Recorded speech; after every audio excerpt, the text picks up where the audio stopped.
ہمارے قریب کے دیہات میں ایک واقعہ ہوا۔ ایک نوجوان جس کی تعلیم بھی نہیں تھی اور شکل بھی عام سی تھی، یعنی شکل بھی عام سی، عقل بھی عام سی اور تعلیم بھی نہیں تھی۔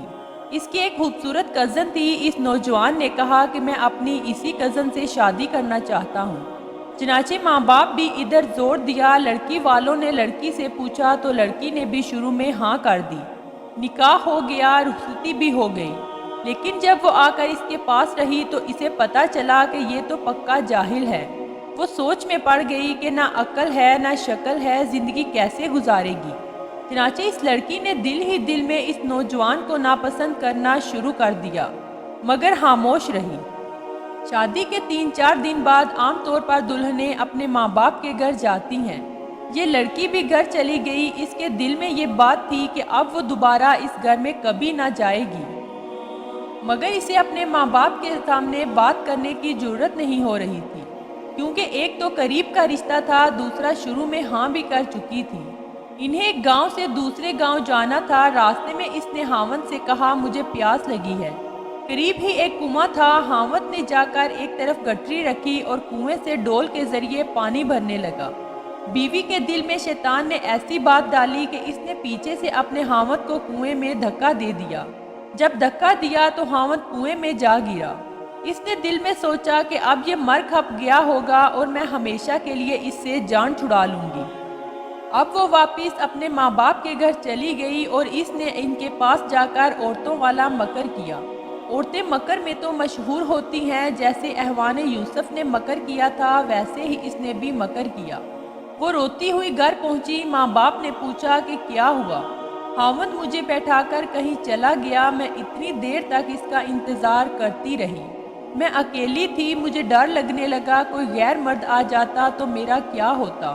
مجھے جان کا خطرہ تھا اور عزت کا بھی خطرہ تھا۔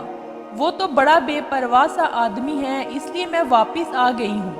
یہ سن کر ماں باپ کو بڑا غصہ آیا کہ اس نے ہماری بیٹی کو اس طرح لاوارث چھوڑ دیا اور خود کہیں چلا گیا، یہ ایسا بے وقوف انسان ہے۔ اب ادھر کی بات سنیں۔ جب خاوند پانی میں گرا تو جان بچانے کے لیے اس نے ہاتھ پاؤں مارے تو اس کا ہاتھ اس رسے پر پڑ گیا جس کے ساتھ ڈول بندھے ہوتے ہیں۔ اس نے اس رسے کو مضبوطی سے پکڑ لیا اور ڈوبنے سے بچ گیا۔ کافی دیر کے بعد اس نے ہمت کی اور آہستہ آہستہ رسے پر چڑھتے چڑھتے یہ باہر نکل آیا۔ اس نے سوچا کہ میں کیا کروں۔ اس نے دل ہی دل میں کہا کہ مجھے توقع نہیں تھی کہ میری بیوی میرے ساتھ ایسا معاملہ کرے گی۔ کوئی بات نہیں، میں دوبارہ چلا جاتا ہوں۔ چنانچہ اب وہ دوبارہ سسرال کے گھر آیا۔ اتنے میں کپڑے بھی خشک ہو چکے تھے۔ جیسے ہی وہ سسرال کے گھر میں داخل ہوا تو لڑکی کے والدین نے اس کو بہت جلی کٹی سنانی شروع کر دی۔ تو کیسا بے عقل انسان ہے کہ تو ہماری بیٹی کو اکیلے چھوڑ کر چلا گیا۔ تو بڑا بے پرواہ ہے، تجھے اس کا ذرا بھی خیال نہیں۔ انہوں نے جو کچھ کہا اس نے خاموشی سے سنا اور آخر میں صرف اتنا کہا کہ ہاں مجھ سے غلطی ہو گئی ہے، بہرحال آپ اپنی بیٹی کو بھیج دیں، ہمیں گھر جانے میں دیر ہو رہی ہے۔ جب انہوں نے دیکھا کہ یہ بہت شرمندگی کا اظہار کر رہا ہے تو انہوں نے پھر بیٹی سے کہا کوئی بات نہیں، اب تم چلی جاؤ۔ اب بیٹی تو چل پڑی، لیکن اس کے دل میں ایک بات بار بار آنے لگی کہ اگرچہ یہ ان پڑھ تھا، اگرچہ یہ بے عقل تھا، شکل اچھی نہیں تھی، مگر اس نے میرے ماں باپ کے سامنے میرے عیب کو چھپائے رکھا۔